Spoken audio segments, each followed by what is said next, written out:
Hey, what's up guys? Welcome back to another FX tutorial. So today I will be teaching you guys how to make a person float in a photo. So today I will be using an extremely awesome model, Talya. Ding! Alright, for the scene setup, you'll have your tripod facing one direction. Make sure this entire time when you take the shots, you're not moving the camera left, right, up or down, forward or back, and you'll be good. So let's go ahead and start off with the first picture. I'm gonna go ahead and move out of the way, and we're gonna take a picture of the background real quick. Alright guys, so we just took the background picture. The next thing we're gonna do is set up the chair.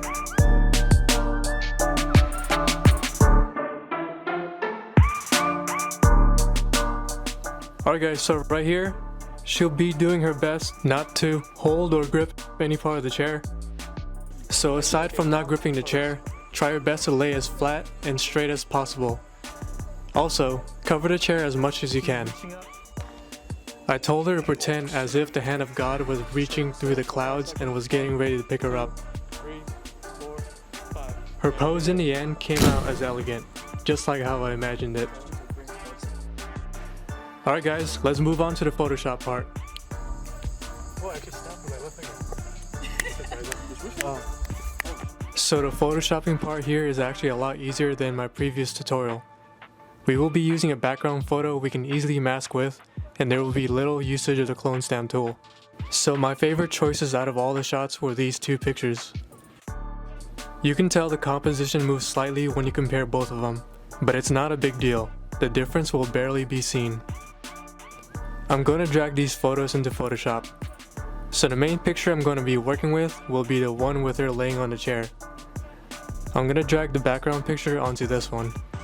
Let's line it up until it matches. I will create a new layer mask and hit Ctrl I to turn that mask black. Now I'm going to change the foreground color to white. That being done, the brush tool will be the next thing I use. Gonna adjust the size and leave the hardness to 0. I'm gonna brush away all visible parts of the chair using the layer mask of the blank background picture I took. So basically what you're looking at now is me uncovering the hidden mask of layer 1.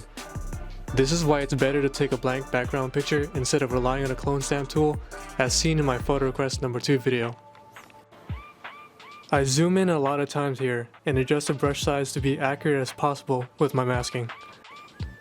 So there's this little detail of the shadow under here that's missing. I'm gonna try to get that shadow back without bringing back parts of the chair legs. By switching the background color to black and using that as my foreground color now, I'm able to cover up the layer 1 mask and bring back parts of the original shadow I want. I can only do so much here without that one tool I've been mentioning throughout this entire video. So let's bring back that clone stamp tool. But first, I will select both layer 1 and the background layer, and then right click and merge them together. When I use the clone stamp tool, I hold down the Alt button and right click on the area I want to store the clone data with. When it's stored, I'm able to replicate that data over the part I'm masking over. So as you can tell, I'm able to make that shadow bigger without bringing back the chair legs due to merging the two layers together. I was about to say I'm finished and stop recording, but I almost forgot the actual part of the chair she is laying on. I'm gonna fast forward again until it's over.